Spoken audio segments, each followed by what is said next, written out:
Вторая книга Паралипоменон, 20 главу, с 1 по 19 стихи. После сего моавитяне и аммонитяне, а с ними некоторые из страны Маонитской, пошли войною на Иосафата, и пришли и донесли Иосафату, говоря: «Идет на тебя множество великое из-за моря, от Сирии».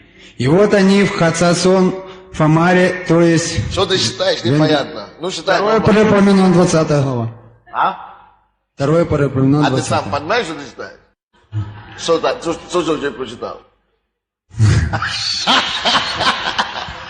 Начни с самого начала читать нормально, чтобы ты сам понял, что ты читаешь. Понял. После сего Во. моавитяне и аммонитяне, а с ними некоторые из страны Маонитской, Во. пошли войною на Иосафата.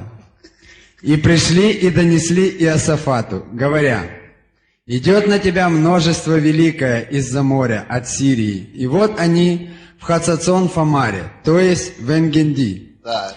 И убоялся Иосафат, и обратил лицо свое взыскать Господа, и объявил пост по всей Иудее. Так. И собрались иудеи просить помощи у Господа. Из всех городов Иудиных пришли они умолять Господа. И стал Иосафат в собрании иудеев и иерусалимлян в доме Господнем, пред новым двором, и сказал: «Господи Боже отцов наших, не Ты ли Бог на небе? И Ты владычествуешь над всеми царствами народов, и в Твоей руке сила и крепость, и никто не устоит против Тебя. Не Ты ли, Боже наш, изгнал жителей земли сей пред лицом народа Твоего Израиля, и отдал ее семени Авраама, друга Твоего, навек?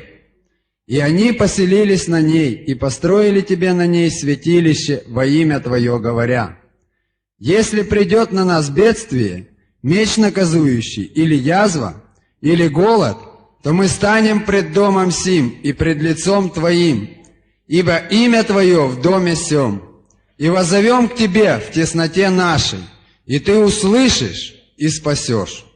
И ныне вот аммонитяне и амавитяне и обитатели горы Сеира, через земли которых Ты не позволил пройти израильтянам, когда они шли из земли египетской, а потом они миновали их и не истребили их. Вот они платят нам тем, что пришли выгнать нас из наследственного владения Твоего, которое Ты отдал нам. Боже наш, Ты суди их, ибо нет в нас силы против множества сего великого, пришедшего на нас, и мы не знаем, что делать, но к Тебе, Отче наши». И все иудеи стояли пред лицом Господним, и малые дети их, жены их и сыновья их. Тогда на Иозиила, сына Захарии, сына Ванеи, сына Иеиела, сына Матфании, левита из сынов Асафовых, сошел Дух Господень среди собрания, и сказал он: «Слушайте все иудеи и жители Иерусалима, и царь Иосафат, так говорит Господь к вам: не бойтесь и не ужасайтесь множества сего великого, ибо не ваша война, а Божия. Завтра выступите против них. Вот они восходят на возвышенность Циц, и вы найдете их на конце долины пред пустынею и Иеруилом. Не вам сражаться на сей раз. Вы станьте, стойте и смотрите на спасение Господня, посылаемое вам, Иуда и Иерусалим. Не бойтесь и не ужасайтесь. Завтра выступите навстречу им, и Господь будет с вами». И преклонился Иосафат лицом до земли, и все иудеи и жители Иерусалима пали пред Господом, дабы поклониться Господу. И встали левиты из сынов Каафовых и из сынов Кореевых хвалить Господа Бога Израилева голосом весьма громким. Аминь. Аллилуйя. Спасибо. Это очень хорошо. Слава Богу. Когда-нибудь предстояли ли перед вами неразрешимая проблема, нерешимая проблема, невозможная ситуация когда-нибудь в жизни? Стали ли вы перед такой ситуацией, что все, лучше умереть? Или лучше, чтобы небо, чтобы земля отворилась, и что я туда исчезла, и все. Я вам скажу, может быть, то последнее, которое было, может быть, она вовсе не последняя. Возможно, вы еще предстанете не один раз перед такими ситуациями и обстоятельствами. Так что вам делать? Убегать? Уже с этого мира сейчас, потому что вы больше не хотите встретить такой ситуации и слушать. Или противостоять и сделать что-то. Что вам делать? Если на вас нападет враг, который намного сильнее вас, что вам делать, когда вас окружит войска, которые полностью больше и сильнее и могущественнее вас? Что вам делать, если перед вами станет такая горе, которая вообще покрывает вас, что даже вы не можете видеть впереди, ни сзади, ни вперед, ни боку, ни назад? Что вам делать? Убежать или прибежать к человеку? Или идти назад? Или совершить самоубийство? Видите, многие люди пристают перед такими ситуациями каждый день своей жизни. И они делают разные вещи. Многие находят быстрый выход. Они схватываются за бутылкой. Да, очень просто. Почему люди пьют? Потому что они не видят выход. Просто надоело и все. Просто нет выхода. Надоело. Они стараются убежать от существующей перед ними ситуации. Они не могли стоять перед этим фактом больше. Может быть, они долго стояли, но сорвались. Когда обстоятельства стоят перед человеком, почему люди разводятся? Потому что они говорят, я уже больше не могу вырасти. И это правда. И это происходит, даже сегодня уже произошло такое событие. Каждый день. И когда мы читаем первый стих этого места Писания, который мы читали, вы увидите, что этот царь Иосафат пристался перед таким же фактом. Неразрешимые обстоятельства. Царем маленького государства. И тут приходит цари и государства, которые имеют больше власти, больше силы, больше крепости, больше войска, и они окружали его. Осталось одно. Налетит на них. А если бы они налетели, они бы просто покрывали. Вот, даже без оружия. Потому что их намного раз больше. Абсолютно было бесполезно сражаться. Или идти против этих людей. Еще больше гнева вызовешь на себе. Теперь смотрите сюда и постарайтесь себя представить на таком месте. Именно когда у вас, вы сами абсолютно убеждены, что нету, просто нету ничего делать. Представляете себе, что вас поймали, может быть, в подвале. Или выхода в лифт, или у выхода из здания, и вас затащили в подвал, допустим. И связали ваши руки и ваши ноги. И там стоит 3 пистолета. Один здесь, один здесь, один здесь. Дорогие мои, я вам скажу, что это есть безвыходное положение. Или вы бизнесмен, вы задолжили или что-то не получилось. И вашу семью захватили перед вами, перед угрозой какой-то. Или ваше предприятие что-то происходит. Или есть экстремальные ситуации.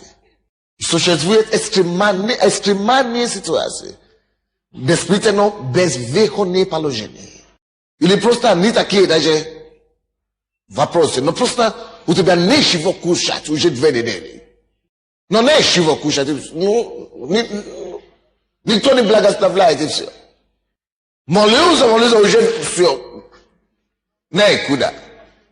То есть такая ситуация, что тебе кажется, что уже не то, что Бога нету на земле, даже человека даже уже нету на земле. То одни звери и все. Дорогой мой, это плохая ситуация. Это тяжелейшая ситуация. Это нежелаемая ситуация. Это нежелаемые обстоятельства. Может быть, против тебя не пройдет такой случай. Ты уже христианин, по всякому случаю уже, даже если будет, поменьше будет, по всякому случаю. Но быть христианином уже не значит, что таких ситуаций не будет. Но быть христианином обозначает знать, как выйти из подобной ситуации. Быть христианином обозначает знать, как разрешать подобные случаи в своей жизни. Быть христианином значит найти мир и покой даже в таком ситуации. Быть христианином обозначает уметь стоять против. Такие случаи и стоять не наклониться головой, а держа свою голову и плечо прямее, плеча. Все еще ожидая выход там, где нет выхода. Все еще ожидая решения и ответ там, где решение невозможно. Давайте прочитаем это первый стих. После этого моавитяне и аммонитяне, а с ними некоторые из страны Моанийской, пошли войною на Иосафата. И пришли и донесли Иосафату, говоря: идет на тебя множество великое из-за моря, от Сирии, и вот они в Ацасон, Фамаре, то есть в Энгеди. Неважно, где они находятся. Это может быть на работе, это может быть дома, это может быть просто среди друзей. Атаки подходят с любой стороны, без предупреждения. Иосафат попал в такую ситуацию. И что он делал? Он не убежал. Вернее, он убежал, но на правильное место. В правильное место. 3 стих. Когда перед тобой стоит какой-то невероятной ситуации, просто невозможной ситуации, что ты делаешь? Поднимаешь ли ты руки и бросаешь? Все, ничего не работает. Бог не покинул. Я тоже все, покидаю надежду и покидаю Бога. 3 стих. И убоялся Иосафат, и обратил лицо свое взыскать Господа, и объявил пост по всей Иудее. Заметьте себе один факт. Какой? Иосафат всегда был верующим человеком. Амин. Он всегда служил Богу. И эти люди нападали на него. Первая реакция, которую мы бы ожидали от него, это: Господи, почему ты такой допустил? Я же тебе служу. Почему на меня налетели ракетиры именно теперь, когда я пришел в церковь? Уже. Почему именно сейчас, когда я пришел в церковь, муж меня бросает? Или жена меня бросает? Почему именно сейчас бизнес не идет? Иосафат, вместо того, чтобы спешил обвинять Бога, он усмирял себе и, наоборот, побежал к Богу. Когда у тебя невозможная ситуация или обстоятельства, которые тебя расстраивают, приходят против тебя или на тебя, скажи: слава Богу, Господь, это есть возможность уединяться с тобой. Используйте все подобные случаи, именно неблагоприятные, противостояние тяжелейшее. Используйте и воспользуйте моментом, чтобы через них или благодаря им даже, им еще ближе стать с Богом. Понимаете меня? Всякий раз, когда ты попадаешь в такую ситуацию, что уже все, где-то внутри себя, внутри твоего внутреннего человека, вспомни, что слава тебе, Господь. Это есть возможность еще раз проверить и доказать миру, что ты чудодейственный и чудотворящий Бог. Я просто расскажу историю, маленькую историю такую. Мы бы мы шушли оказали в такой ситуации недавно. Потому что вышел указ о том, чтобы все церкви ушли из кинотеатра. И мы не знали, что делать, но мы начали искать. Но до этого я знал, что это уже, я почувствовал просто в своем духе, что это серьезно. И если нам найти зал, то есть нам теперь нам нельзя найти маленький зал. Нам надо найти большой зал. И, я видел это, вы видите, если вы близко ко мне, да, если вы возле меня, или вы часто меня видите, я не бросаю в панику. Вы уже заметили, я не бросаю в панику, что бы это ни было. Я всегда благодарю Бога за проблему. Это шанс. И когда это случилось, люди даже не знают об этом. Но я просто... Обычно я не беспокоюсь о таких проблемах, как здание и так далее. Это административная сторона. Но я знал, что на этот раз мне надо самому справляться с этим. И я просто сказал моей жене после... Это было собрание подобное, по-моему, у нас, или понедельник, или какой-то. Но сегодня я буду молиться. Пускай она пойдет спать. И пока я говорил, я сам уснул. Но слава Богу, что Дух Святой меня услышал. Пару часов он меня разбудил. И я знал, за что помолиться. Я знал, что мне надо помолиться, взять вопрос об аренде, о зале перед Богом. И я просто всю ночь поговорил с Богом. Это такая возможность пообщаться с Ним. Пока я молился, я просто говорил, слава тебе, Господь. Своя ночная молитва. Просто но это только один вопрос. Только этот вопрос. Господь, ты должен найти нам зал, где мы будем расширяться еще. Где не будем, я просто разговаривал с ним об этом. И на следующий день, если бы я не молился, наши люди тоже ездят, и администратор не звонит. Я говорю, что мы нашли какой-то зал. Я говорю, что не продолжай искать. А он сказал, что мы нашли для Королева. Я говорю, где другие варианты. И, мы согласились, что нужно пока прихватиться за этим, пока мы будем искать другие места. Но пока я говорил по телефону с ним, просто Дух Святой мне сказал, ты только что молился. И я сам нашел это место. И я опять с ним сначала спорить. Потом я говорю, хорошо. Я уже получил какой-то сигнал. Я ему это не говорил. Я говорю, но иди продолжайте договор. Но вы скажете, где этот зал был раньше? Почему мы не могли это делать раньше? Дело в том, что пути Господа неисповедимы. Дело в том, что до декабря месяца там была церковь. Так что они заняли помещение с 10 утра до 9 вечера. То есть никак. Это место на 1000 мест.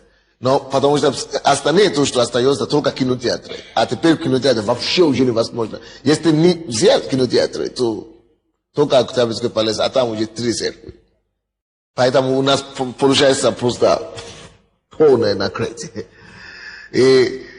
Но Бог для чуда, вы знаете какое? Поэтому очень важно, чтобы мы всегда были бдительными.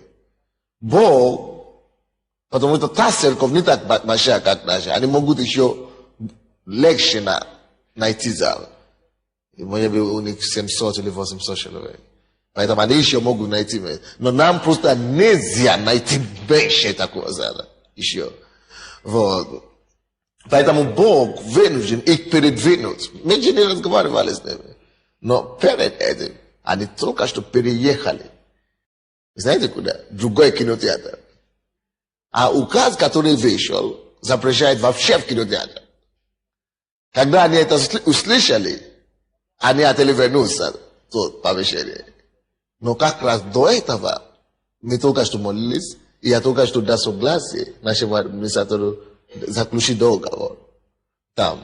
Мы только что заключили договор сегодня, и завтра, вчера, и сегодня они звонят, что мы хотим вернуться.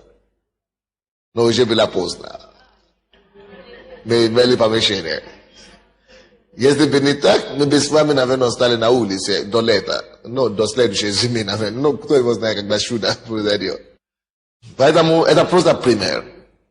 Это было бы такая невозможная ситуация. Вы понимаете меня? Но слушайте сюда. Когда перед вами стоит любое обстоятельство, любая проблема, которая кажется вам, нерешимой, возьмите это как вызов к чему? Вызов, что делать? Не повод молиться, вы молились до этого. Повод уединяться с Богом. Это молиться тоже, но не просто молиться. Вы молились до этого, дорогие. Просто уединяться с Богом, просто возьмите эту, допустим, это ваш сын, да? Не исключается, или он ушел, или он бьет вас. Есть некоторые сыновья, которые бьют матери и папы. Что вам делать? Просто возьмите это случай, конкретно. Я знал, что я проповедовал о молитве прошлый четверг, но я знал, что я делаю. Это очень важно для нас, как церковь, для вас. Возьмите это случай, просто возьмите. И идите в свою молитвенную комнату. Поговорите с Богом полностью, пока у вас не будет свидетельства, мир внутри. Что это решено? Когда это решено, пускай он продолжает бить, пускай он продолжает все делать, но в вашем духе, вы знаете, что вы уже получили ответ. Рано или поздно он придет. И то, что вы видели и почувствовали в духе, манифестируется, материализируется, станет материальным, проявится, наконец-то. Понимаете меня? Вместо чтобы плакать всю ночь, молитесь всю ночь. Вместо чтобы плакать целыми днями, молитесь целый день. Вместо чтобы жаловаться, кляться и так далее, месяцами, молитесь месяцами. Вы понимаете меня? Просто скажите ваши плоти, скажите ваши эмоции, скажите ваши любопытства, все. Ясно. И я должен пройти через это, я получу прорыв, я получу победу. Очень просто. Это царь стоял перед очевидно неразрешимой проблемой. Его окружали. Не только его, он был ответственный за его страну также. Все люди, вы знаете, когда у вас проблемы, да, допустим, если у нас все проблемы, да, кому вы идете все? Ко мне. То не только у меня есть проблема, значит, все ваши проблемы стали мои проблемы. То же самое, а он царь, это не была просто его проблема, это была проблема всей страны, проблема целого государства была на нем. Амин. Была на нем, и это было очень мудро с его стороны, что он не убежал от Бога, но он убежал к Богу. Аллилуйя. Ты тоже должен знать, что делать. Нужное время. Слышите меня? Вы должны знать, что делать в каждой ситуации. Когда друзья покидают вас, возьмите это как вызов. Благодарите Господа за это. Когда кто-то вас не понимает, когда родственники, когда проблемы, вы скажете, слава тебе, Господи. Вы решите, не ищите друзей, не ищите человека, ищите его. Амин. И 4 стих. И собрались иудеи просить помощи у Господа. Из всех городов Иудины пришли они умолять Господа. Я хочу заметить что-то тут. Когда проблема касается не только вас лично. Алло? Когда проблема касается не только вас лично. Допустим, если проблема касается вашей семьи, воспитайте вашу семью. В том, чтобы обратите их внимание на того, кто является источник вашего ответа. То есть научите их также взыскать лица Господа. И если это касается церковь, научите церковь молиться. Слава Богу, что у нас 8 марта завтра, у нас будет служение 10 часов здесь, но после этого мы все пойдем молиться. 23 часа. Это чудесно. То есть, если у вас семья, и вы научите вашу семью молиться и взять у Бога ответ, когда проблема будет, они не будут, им не будет удобно это делать, они не привыкли это делать. Поэтому пока нет проблем, может быть есть проблем, но чтобы не случилось, научите ваших людей обратиться к Нему. В 4 стихе. Псалм. Не просто сам, он начал себе, да? Сам начал молиться, но потом собрал всю страну. Если один человек собирает всю страну, чтобы промолить его нужду, то ты тоже научись от этого. Так если твой ребенок маленький, научись просить у Господа и молить, и вместе с ними молиться. Потому что 13 стих, давайте что говорит, хотя бы 5 минут, хотя бы 10 минут молиться. Но научите их, чтобы они знали, что ответ у Господа. 13 стих говорит, так, и все иудеи стояли перед лицом Господним, и малые дети их, жены их и сыновья их, все стояли перед кем? Перед Господом. Если у вас дети, хотя бы ради детей, для примера, вы должны научиться все вместе молиться, чтобы вкладывать это в них. Чтобы будущее, когда у них будет ситуация, когда вас не будет там, когда папы не будет там, чтобы они знали, что Бог всегда там. Это маленькие такие простые истины, но которые работают для новозаветных святых, которые работают для старых заветных святых, которые работают, которые Бог установит для нас. Чтобы мы научились прибежать не к человеку, но к Господу Богу нашему. Вы знаете, почему это так? Давайте откроем Иеремия 33:3. Иеремия 33:3. Так что, дорогие мои, наши служения после воскресения будут проводиться где? ДК Королева. И у нас будет 3 служения там по воскресеньям. Первое служение будет 10 утра, как обычно. Второе служение будет 2 часа, как обычно. Это будет нормальное служение. Так что группа прославления вам по-настоящему нужно не стоять целый день. Но я не знаю, как вы будете делать, но Бог вам поможет. И третье служение будет служение исцеления. Это будет служение исцеления. И поэтому мы будем иметь 3 служения. И мы готовимся для расширения, для увеличения. Если вы хотите служить, и в этом служении исцеления не только пастор будет молиться. Все братья и сестры, которые имеют это призвание, которые хотят помочь. Именно вы должны пройти, не просто кому попалось. Все должны быть организованы. И это то, что мы будем делать. Аллилуйя. Это третье служение будет 7 часов. 7 часов вечера. Слава Богу. 33:3. Иеремия 33:3. Воззови ко мне, и я отвечу тебе. Покажу тебе великое и недоступное, чего ты не знаешь. Когда у вас есть безвыходное положение какое-то в вашей жизни, или какая-то проблема в вашей жизни, вы знаете, что это значит? Это значит, вы не знаете, что делать. Это значит, вы чего-то не знаете. Когда у вас проблема, когда у человека есть проблема, самым простым образом это сказать, это ты просто чего-то не знаешь в это время. Если бы ты знаешь ответ, у тебя не было бы проблема этого. Если бы ты что-то знал, у тебя не было бы этой трудности. Допустим, если у тебя нет денег, это потому что ты не знаешь, где и как зарабатывать.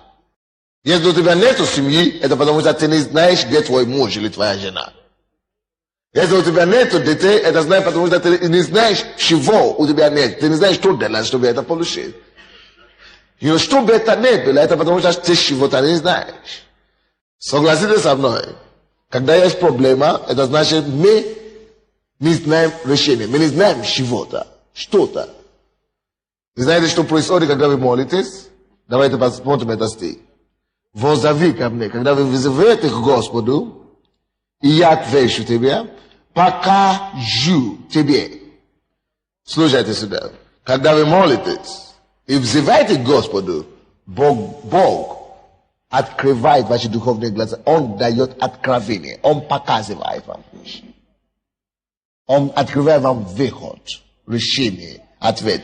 Вот. И я покажу тебе великое и недоступное. Даже все вещи, которые недоступны для тебя, все вещи, которые были невозможны для тебя, Бог говорит, вот это я открою для тебя. Чего ты не знаешь. Когда у человека есть проблема, это значит, он чего-то не знает. И Бог говорит, я покажу тебе, чего ты не знаешь. Где он покажет нам? Когда? Молитве. На место зова. На место, когда мы призываем его, вот там. Он отвечает, он открывает нам что-то. Там, на месте молитвы, там он показывает нам чего-то, что мы не знаем.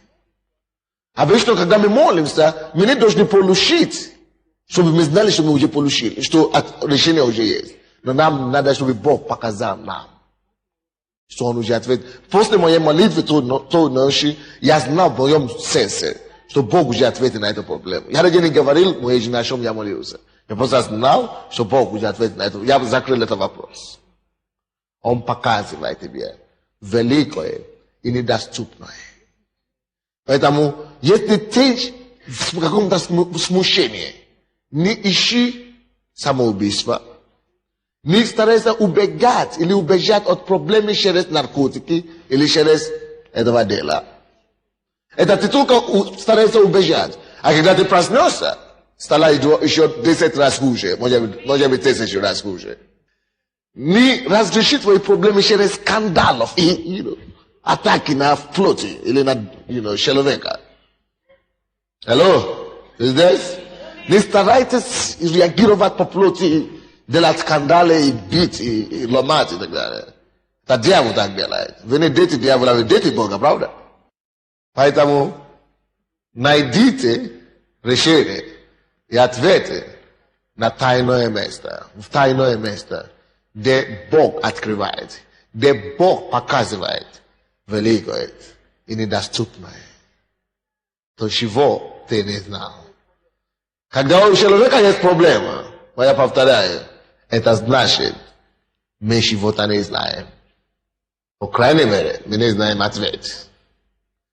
Когда мы молимся, Бог показывает. Я это вам докажу на практике сейчас, прежде чем я закончу. Это откройте обратно то место Писания, откуда мы начали, 2 Паралипоменон 20. Мы уже говорили о том, что Иосафат пошел и поминовался Господу, пошел молиться, правда? Он пошел на место молитвы. Что случилось, когда он призывал Господу? Бог исполнил его слово. Он показал ему что-то. Он показал ему великое и недоступное. Когда он молился, Бог ответил на эту молитву, потому что Библия 14 стиха, Бог поднял простого человека и дал ему духа пророчества. И начал говорить. Они еще не видели победу, но они начали торжествовать. Знаете почему? Потому что Бог показал что-то. Молитва, вместо молитвы, там, где вы стоите в присутствии Божьем, там вы можете понимать вещи, которые вы даже еще не видели. Там вы можете слышать вещи, видеть вещи. И они молились, они ждали перед Богом, и тогда на Иозиила, сына Захари, сына Вани, сына Еела, сына Матфани, Левита и сынов Асафови, сошел Дух Господень среди собрания и сказал им: слушайте, все иудеи, и жители Иерусалима, и царь Иосафат. Так говорит Господь к вам. Не бойтесь и не ужасайтесь множества этого великого, ибо не ваша война, а Божья. Как ты можешь слушать такое слово? Только на месте встречи с Богом, на месте молитвы. Слушайте меня, дорогие мои. Не обязательно должен быть кто-то, кто должен говорить, так говорит Господь. Бог в настоящее время говорит прежде всего своему сердцу. Ты просто будешь знать, что все в порядке. Мир наполнит тебя. Ты просто успокоишься. Когда это приходит, значит победа пришла. Или же ты можешь слышать это слово в себе. Или Бог может использовать кого-то. Допустим, пока я говорил, считал это, да? Бог мне конкретно говорит, что есть кто-то, кто уже молился и просил у Бога болезнь, исцеление на его руки, правую руку. И Бог может исцелить его. Она может понимать и дотрогаться до этого. И Бог будет исцелить этого человека. А также есть одна женщина, которая имела женская болезнь, уже молилась. И Бог отвечает вам прямо сейчас. Он также исцелит вас. А также у кого болит левые пальцы, Он также исцелит вас. Аллилуйя. Это есть один способ, как Он отвечает. Но самый лучший способ, как Он отвечает, когда ты в своем духе знаешь, что все решено. И поэтому Он говорит, Бог, они слышали от Бога, Он говорит, и Бог говорит, не бойтесь, не ужасайтесь, не ваша война это, но Божья. Теперь, помните, Иеремия 33:3. Что там Бог обещает? Зовите ко мне, приходите ко мне на месте уединения. И я что? Покажу вам великое и недоступное. Животные, если бы Иосафат знал, то, что Бог тебе показал, он бы не боялся в первый раз. Видите, это то, что он не знал. Но Бог это знал. И когда он послушался Господу, Богу, что Бог делал, показал ему. Чего-то, что он не знал. Дорогие мои, за каждой твоей проблемой стоит какое-то незнание. Но когда ты призываешь к нему, незнание становится знанием, становится мудростью, неизвестностью становится понятным. Это как математика. Тебе дают какое-то задание. Ты ломаешь себе голову с утра до вечера. И тут кто-то приносит тебе формулу. Или как у вас это называется? Формулы, да? Формулы. Как это решить? О, аллилуйя. Не надо ломить себе голову больше. Аллилуйя. И Бог показал ему великое и недоступное. Что за великое и недоступное тут? Не беспокойся. Слушайте, это не твоя же война. Это моя война. Так что не беспокойся. Ты даже не будешь сражаться. Я сам возьму это на себе. Это великое. Это недоступное ему. Ему, конечно, никогда бы не было бы доступно это победы. Сражение это слишком велико для него. Но, когда Бог приходит, Он сделает все доступное. Приносит ответ. Там, где его вообще нет. Аллилуйя. Как тебе молиться в таком случае? Ну, вы видели, что Бог ответил, правда? Но как, давайте посмотрим, как Иосафат молился в этом случае. Быстренько 3 пункта. Первый пункт, как он молился, давайте посмотрим, там же написано. Первый пункт, 6 стихе. Он говорит, и сказал, Господи, Боже отцов наших, не ты ли Бог на небе, и ты владычествуешь над всеми царствами народов, и в твоей руке сила и крепость, и никто не устоит против тебя. Это первый пункт. Иосафат делал самое главное. И ты тоже должен это делать. Всякий раз, когда ты молишься за проблемы, именно за проблемы. Есть молитвы, которые мы молимся не за проблемы, а чтобы просто поклоняться Господу и так далее, и победы и так далее. Но тут, когда стоит перед тобою неразрешимые проблемы, как тебе лучше начать? Как тебе лучше начать, как Иосафат начал? Осознать величество и могущество Бога над всеми проблемами, включая своей. Осознай и убеждай себя самого в его величество, его могущество. И он на самом деле есть всемогущий Бог. Бог, который больше, чем могу.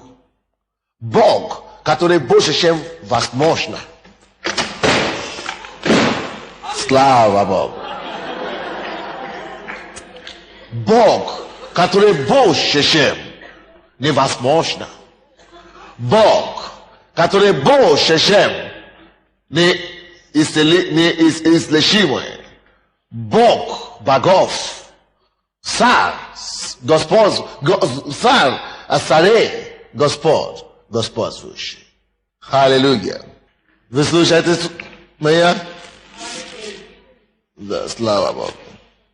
Давайте прочитаем этот 6 стих еще раз. Он осознал Господом Богом, который всемогущ над всякими обстоятельствами. И сказал: Господи, Божий отцов наших, не ты ли Бог на небе? Знаете, что это? Это сильное слово. Не ты ли Бог? Если ты Бог, ты мне поможешь. Если ты Бог на небе, я призываю тебя, ты есть моя защита, моя надежда, моя избавление. Если ты есть Бог, ты есть мое прибежище, мой ответ, мое решение. Если ты есть Бог, закруши подо мной эту проблему, уравняй мои горе. Если ты есть Бог, я вижу твое величество. Простирай твою руку надо мною, и яви милость твою. Если ты есть Бог на небе, сокруши твои дни зла ради сына возлюбленного твоего. О, Иисус, и ты ли Бог на небе, и ты владеешь над всеми царствами народов. Видите, это именно царства приходили против него. Но и он осознал, что над царствами есть Господь, который владычествует над всеми царствами, включая теми, которые пришли против тебя. Поэтому знай, что Господь есть тот Бог, который разрешает все проблемы, именно включая твои конкретные проблемы. И при этом дальше идти, скажи ему: и в твоей руке сила. Это значит способность разрешить это. Сила и крепость. И никто не устоит против тебя. Скажите ему и дайте ему знать, что эта проблема не устоит против него. Кто из вас знает, что никакая действительно проблема не устоит против него? Серьезно, это правда. То, что жалко и печально, то, что мы не всегда это знаем, что это правда. Но если ты это будешь знать и верить в этом, и двигаться в этом, ты увидишь и скорее убедишься в том, что никакая проблема не устоит перед ним. Второй пункт, быстренько. Что он делал? Как он молился? 8 и 9 стих. И они поселились на ней, и построили тебе на ней святилище во имя Твое, говоря: если придет на нас бедствие, меч наказующий, или язва, или голод, то мы станем перед домом этим и перед лицом Твоим, ибо имя Твое в доме этом, и возовьем Тебе в тесноте нашей, и Ты услышишь и спасешь. Он напомнил Богу о его завете с ним, о завете его отцов с Богом. завет. Дорогие мои, мы в заветном отношении с Богом. Завет это заключил за нас Его Сын Иисус Христос. Ты знаешь, во все отношения я с тобой недостойный, чтобы получить любое чудо от Бога. Но подойди к Нему на основании Твоего завета, на основании крови Иисуса.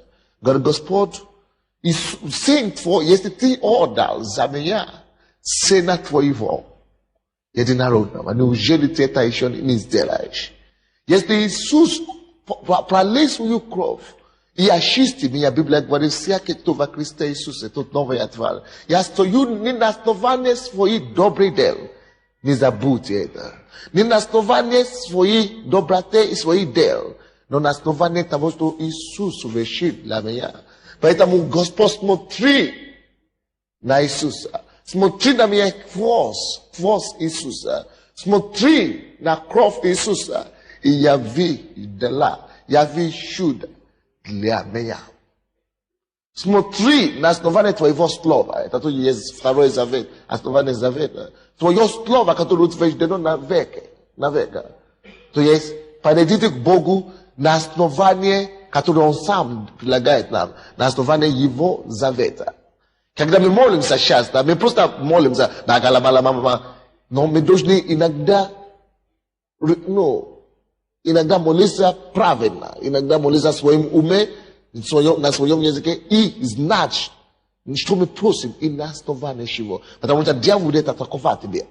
Ты недостоин, ты такой делал вчера, ты такой делал позавчера. Знай, что не важно то, что я делал и делаю. Я стою, имею отношение с Богом на основании этого завета, крови Иисуса. Потому что Бог обещает, что если ты придешь во имя Иисуса, небо отворят и так далее. Если Он видит, Он говорит, что хвост Иисуса, через Иисуса, ты имеешь все в Нем. Третий, то есть приди к Нему, второе, это приди к Нему на основании Его с тобой завет. 12 стих, третий пункт. Что они делали? 12-13 стихи. Боже наш, Ты суди их, ибо нет в нас силы против множества этого великого, пришедшего на нас. И мы не знаем, что делать, но к Тебе, очи наши.